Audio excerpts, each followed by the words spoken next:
Hello student, welcome to I science. आज का जो मेरा वीडियो है नीट का वो 2024 का है। चैप्टर है dual nature of radiation and matter. Topic है डी ब्रॉगली हाइपोथेसिस। बड़ा इजी क्वेश्चन है। अगर आपको डी ब्रॉगली हाइपोथेसिस का जो इक्वेशन है वो अगर आपको आता है तो आपको पता चलेगा कि बड़ा इजी क्वेश्चन है 4 मार्क के लिए। ग्राफिकली क्वेश्चन है। चलिए देखते हैं क्या है क्वेश्चन।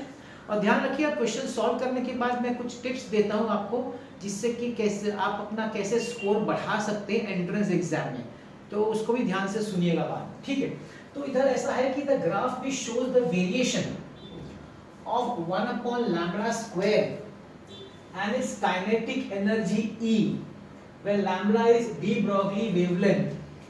d Broglie ये यहाँ पे कंप्लीट नहीं होता, इधर होता है d Broglie wavelength of a free particle। तो ग्राफ बाद में पहले हम लोग रिलेशन निकालेंगे। रिलेशन में याद करिए de Broglie relation, de Broglie hypothesis अगर आपको आता है तो उसका है lambda is equal to h upon p। h is de Broglie wavelength, sorry lambda is de Broglie wavelength, h is Planck's constant and p is the linear momentum. अभी h तो constant है, लैम्ब्डा हमको चाहिए relation, हमको p नहीं चाहिए। p की जगह हमको काइनेटिक एनर्जी E चाहिए। अब कैसे कन्वर्ट होगा, बड़ा इजी है। कई लोगों को डायरेक्ट याद भी रहता है, अगर याद रहता है तो बहुत अच्छी बात है, लेकिन क्या है ना, बहुत लोगों को याद नहीं भी रहता है, तो उनके लिए बता रहा हूँ क्या कर सकते हैं। देखिए अभी आपका जो p होता है वो मास इनटू वेलोसिटी होता है, ठीक है ना। अब एनर्जी, काइनेटिक एनर्जी का फॉर्मूला क्या होता है, हाफ mv² होता है। तो स्क्वायर लगेगा तो मैं स्क्वायर करता हूं, p² is equal to m² v²। p² is equal half भी चाहिए, तो हम लोग क्या करते हैं, मल्टीप्लाई डिवाइड बाय 2 करते हैं, 2 इनटू हाफ m² v²। आगे क्या करेंगे, एक m बाहर निकालेंगे क्योंकि एक ही m चाहिए, हाफ m v²। तो p² is equal to 2me। देखिए आ गया रिलेशन, है कि नहीं। मतलब हम लोग बोल सकते हैं कि जो p है momentum, that is root of 2me। बहुत लोग इसको याद भी रख लेते हैं, जो कि अच्छी बात है। बहुत लोग को डायरेक्ट याद भी रहता है कि momentum is root of 2me, that is no problem. लेकिन नहीं भी याद है तो प्रॉब्लम नहीं है भाई, हम लोग कर सकते हैं, है ना।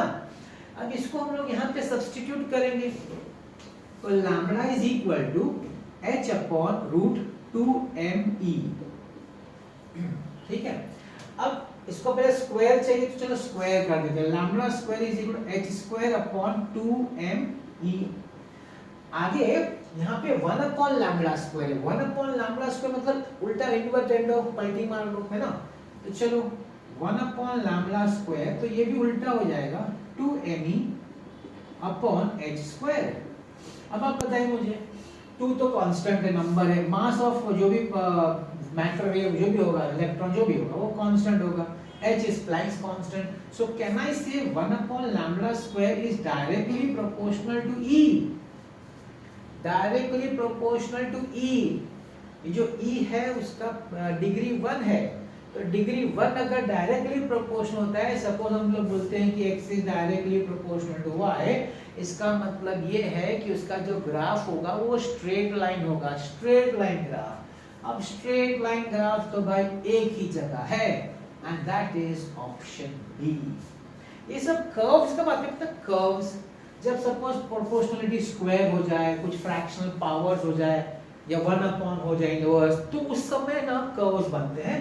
लेकिन ऐसा सिंपल, ये पूरा एक टर्म समझने का और इसको एक टर्म समझने का और सेकंड वाले को ध्यान से लिखने का कि उसमें पावर है कि नहीं। तो उसमें कुछ भी पावर नहीं है, मतलब डिग्री 1 है, पावर है मतलब 1 है और कलर नहीं है, तो डायरेक्टली आपका हो जाता है स्ट्रेट लाइन। तो बड़ा इजी क्वेश्चन था, 4 मार्क। अब बहुत जल्दी से मैं आपको समझा दूं कि हर बार वैसे बताता हूं, फिर भी मेरा मानना है कि जो अच्छी चीजें होती है ना उसको हर बार रिपीट करते रहना चाहिए, जैसे वो हमें समा जाए अच्छी तरीके से। एक स्टूडेंट को अगर अच्छा मार्क्स लाना है एंट्रेंस एग्जाम में, तो उसको 4 चीज तो मिनिमम करनी चाहिए। पहला चीज उसको जो करना चाहिए वो है फॉर्मूला बुक। फॉर्मूला बुक अपना खुद एक बुक ले, खुद चैप्टर वाइज बनाए, लिखे, खुद के हाथों से लिखे। जैसे जैसे टीचर सिखाता जाए वैसे वैसे फॉर्मूला बनाता जाए चैप्टर वाइज। विथ एक्सप्लेनिंग वो टर्म्स के मतलब सब डिटेल में लिखने का, कोई शॉर्टकट उसमें अपनाने का नहीं। इसका बेनिफिट पहला होगा जब आप खुद न्यूमेरिकल सॉल्व करेंगे, दूसरा होगा जब बोर्ड के एग्जाम एंट्रेंस एग्जाम के एक दिन पहले आपको क्या करना है, आपको सिर्फ वो जो आपने 2 साल से जो फॉर्मूला वो बनाया है ना, सिर्फ उसी को धीरे धीरे टर्न करके देखते रहने का, 1 बार 2 बार। आप विश्वास नहीं मानेंगे, पूरा 2 साल का जो आपने पढ़ाई किया ना, वो आपके सामने एक पिक्चर बन के सामने आ जाएगा। मैं आपको हकीकत बता रहा हूँ। और उस बुक को यूज करने का, न्यूमेरिकल जब भी न्यूमेरिकल सॉल्व करो या सम सॉल्व करो ना फिजिक्स के, आप सामने बुक को रखिएगा, विश्वास रखिए, बहुत फायदा होगा। दूसरा काम क्या करना है, आपको अच्छा सा रेफरेंस बुक लेना है। मैं तो एडवाइस करूंगा 2 लीजिए रेफरेंस बुक। रेफरेंस बुक के लिए क्या करने का, जैसे आपके टीचर ने कुछ कंसेप्ट सिखा दिया ना, एक कोई भी टॉपिक या चैप्टर, आपको रेफरेंस बुक लेकर खुद सॉल्व करने का है, टीचर के भरोसे नहीं रहने का है, क्योंकि एमसीक्यूज टीचर नहीं सिखा सकता, ये टीचर का काम नहीं है। एक अच्छा टीचर को कंसेप्ट सिखाना है, उसका जवाबदारी है कि स्टूडेंट का कंसेप्ट क्लियर करे, स्टूडेंट का कंसेप्ट स्ट्रॉन्ग करे। एक बार उसने वो काम कर दिया तो फिर स्टूडेंट की जवाबदारी होती है कि वो न्यूमेरिक रेफरेंस बुक से खुद सॉल्व करे। डाउट है तो टीचर के पास जाए। टीचर नहीं करा सकता किसी स्टूडेंट को एमसीक्यू, क्योंकि एमसीक्यू सॉल्व करना एक स्किल है।